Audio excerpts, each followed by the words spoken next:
آئے اور اپنا انعام وصول کر لیں۔ الحمد لله رب العالمين والصلاة والسلام على رسوله الكريم محمد بن عبد الله الأمين وعلى آله وصحبه أجمعين. فقد قال النبي صلى الله عليه وسلم: من تزوج امرأة لعزها لم يزد الله إلا ذلة ومن تزوجها لمالها لم يزد الله إلا فقرا إلى آخره أو كما قال عليه الصلاة والسلام. جہیز مانگنے والے نہ تیرے ہیں نہ میرے ہیں، جہیز مانگنے والے نہ تیرے ہیں نہ میرے ہیں، ایسے جو بھی چہرے ہیں لٹیرے ہیں لٹیرے ہیں.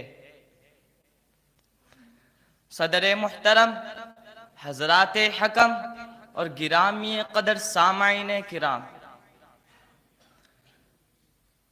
اس وقت میرا موضوع سخن ہمارے معاشرے کا وہ ناسور ہے جس نے زندگی کی بنیادوں کو ہلا کر رکھ دیا ہے، سینکڑوں ہزاروں گھروں کو تباہ و برباد کر دیا ہے اور کتنے ہی جذبات کو مسل کر رکھ دیا ہے. یہ وہ بیماری ہے جسے آپ جہیز کے نام سے یاد کرتے ہیں. میں نے خطبے کے بعد ایک حدیث شریف پڑھی ہے جس میں حضور پر نور محمد عربی صلی اللہ علیہ وسلم کا پاک ارشاد ہے کہ جو شخص عزت حاصل کرنے کے لیے شادی کرے گا تو رب ذوالجلال ایسے شخص کو ذلت کے سوا کچھ نہ دیں گے، اور جو شخص مال کی لالچ میں شادی کرے گا تو اس کو فقر و فاقہ اور تنگ دستی کے سوا کچھ نصیب نہ ہوگا. اسلام کے پاسبانوں، آج ہندوستان کے اندر اور خاص طور سے ہمارے معاشرے میں جہیز ایک ایسا ناسور بن گیا ہے جو ایٹمی ہتھیار سے زیادہ خطرناک اور مہلک ثابت ہوتا جا رہا ہے. اس منحوس جہیز کی بنیاد پر روزمرہ اخبارات کی رونق زار بن کر یہ سرخیاں چھپتی ہے کہ فلاں شوہر نے اپنے سسرال والوں سے اسکوٹر نہ ملنے پر اپنی نئی نویلی دلہن کو جلا دیا، کہ فلاں شخص نے مزید جہیز کا مطالبہ پورا نہ کرنے پر اپنی بیوی کو موت کے گھاٹ اتار دیا. عجب ماجرا ہے حضرات دیکھیے، عجب ماجرا ہے حضرات دیکھیے، داماد مانگتا ہے خیرات دیکھیے. محترم حضرات، اخبارات کی یہ سرخیاں ابھی غیر قوموں ہی کے بارے میں نظر آتی تھی، مگر افسوس صد افسوس کہ رفتہ رفتہ ہمارے اسلامی معاشرے کے اندر بھی یہ وبا پھیل چکی ہے. آج اخبارات کے اندر جہیز کے لیے بھیٹ چڑھنے والی کہیں فاطمہ، کہیں رضیہ، کہیں شبنم و فرزانہ اسلامی شریعت کے نام لیواؤں سے کہہ رہی ہے کہ کاش ہماری اسلامی شریعت کتابوں اور وعظوں کے بجائے عمل میں آ جاتی. محترم حضرات، عورت رب ذوالجلال کی جانب سے عطا کردہ وہ حسین تحفہ ہے جس نے انسانی زندگی کو رعنائی بخشی. اسی عورت کے دم سے نظاروں میں خوبصورتی پیدا ہوئی، اسی معصوم کلی نے حضرت آدم علیہ السلام کی زندگی سے خوف و وحشت کو دور کیا. مگر ان تمام باتوں کے باوجود ظلم و ستم کی تاریخ شاہد ہے کہ اس دار فانی میں جتنے مظالم برپا ہوئے ہیں ان میں زیادہ تر صنف نازک ہی پر کیے گئے ہیں. اس بے رحم سماج نے عورت کو جس نظر سے دیکھا ہے وہ نہایت ہی قابل مذمت ہے. تاریخ عالم ان دردناک واقعات سے بھری پڑی ہے. کبھی حضرت مریم علیہ السلام کو دنیا والوں نے متہم کر کے جنگلوں کی خاک چاننے پر مجبور کیا، تو کبھی نمرود نے اپنی بیٹی کو ایمان لانے کی پاداش میں آگ میں ڈالا، تو کبھی عرب کے جاہل معاشرے نے لڑکیوں کی پیدائش کو اس قدر منحوس تصور کیا کہ ان کو پیدا ہوتے ہی زندہ درگور کر دیا جاتا تھا. برادران ملت، آج بھی ان معصوم دوشی زاؤں پر ظلم و ستم کے پہاڑ توڑے جا رہے ہیں. جبر و تشدد کی خاردار جھاڑیاں ان کی راہ میں حائل ہے. آج بھی ان عورتوں کے ارمانوں کا خون کیا جا رہا ہے. غریب گھرانے کی بچیوں پر خدا کی زمین اپنی وسعت اور کشادگی کے باوجود تنگ ہو رہی ہے. ساری دنیا پر یہ بات روز روشن کی طرح آیا ہے کہ جس گھر میں لڑکی جوانی کی دہلیز پر قدم رکھتی ہے اسی وقت سے والدین کی نیند حرام ہو جاتی ہے.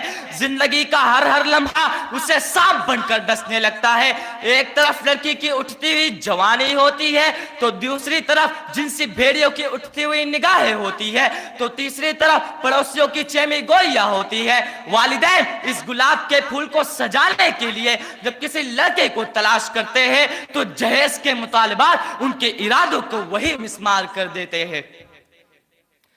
ارے جہیز کے ٹھیکے داروں، کان کھول کر سن لو، ذرا دیکھو سید الانبیاء تاجدار بطحا احمد مصطفیٰ محمد مصطفیٰ صلی اللہ علیہ وسلم کی پیاری اور لاڈلی بیٹی حضرت فاطمہ کا عقد مسنون کس انداز سے ہوتا ہے کہ جسم پر جو چادر ہے اس پر 16 پیوند لگے ہوئے ہیں اور بنت رسول ہونے کے باوجود پیادہ پا شیر خدا حیدر کرار کے گھر کی جانب روانہ ہو رہی ہے.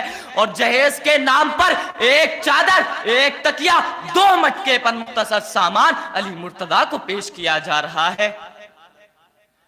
آج ہم یہ کہتے ہیں کہ ہمارا بیٹا ڈاکٹر ہے، ہمارا بیٹا انجینئر ہے، ہمارا بیٹا پائلٹ ہے، ہمارا بیٹا گریجویٹ ہے، ہمارا بیٹا سعودی عرب میں رہتا ہے اس لیے جہیز میں جہاز چاہیے. ارے اولاد پیدا کر کے جہیز کی تمنا کرنے والوں، کان کھول کر سن لو، اگر تمہارا بیٹا ڈاکٹر ہے تو حضرت علی امیر المؤمنین تھے، اگر تمہارا بیٹا امیر ہے تو حضرت علی مجاہد تھے، اگر تمہارا بیٹا پائلٹ ہے تو حضرت علی خلیفہ رسول تھے، اگر تمہارا بیٹا گریجویٹ ہے تو حضرت علی فاتح خیبر تھے، اگر تمہارا بیٹا ٹیلی فون آپریٹر ہے تو حضرت علی اسد اللہ تھے، اگر تمہارا بیٹا پیکر سیاست ہے تو حضرت علی پیکر ولایت تھے. میرے دوستو، عظیم تو وہ شخص ہے جو یہ کہتا ہے کہ مجھے جہیز نہیں چاہیے، اللہ تعالیٰ نے جو کچھ دیا ہے وہ بہت ہے، مجھے مزید دولت کی تمنا نہیں. مسلمانوں جاگ جاؤ اور اعلان کر دو کہ ہم اس فتنہ جہیز کو ختم کر کے ہی ٹھنڈی سانس لیں گے. اخیر میں شعر کہہ کر اپنی تقریر کو ختم کرتا ہوں. کتنا بے خوف یہ زمانہ ہے، ہر طرف ظلم کا ٹھکانہ ہے. کتنا بے خوف یہ زمانہ ہے، ہر طرف ظلم کا ٹھکانہ ہے. مانگتے ہو جہیز لڑکی سے، جان لو رسم ہندوانہ ہے. کھو گئی اس میں عائشہ کتنی، کیا یہی شان مؤمنانہ ہے؟ کیوں نہیں مانتا حقیقت یہ کہ تیری بیوی تیرا خزانہ ہے؟ دے دیا جس نے دل کے ٹکڑے کو، دے دیا جس نے دل کے ٹکڑے کو، اس کی دولت پہ کیوں نشانہ ہے؟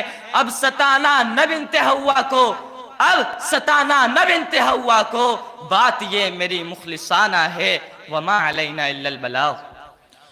ماشاءاللہ، اللہ تعالی ہم سب کو رسومات و بدعات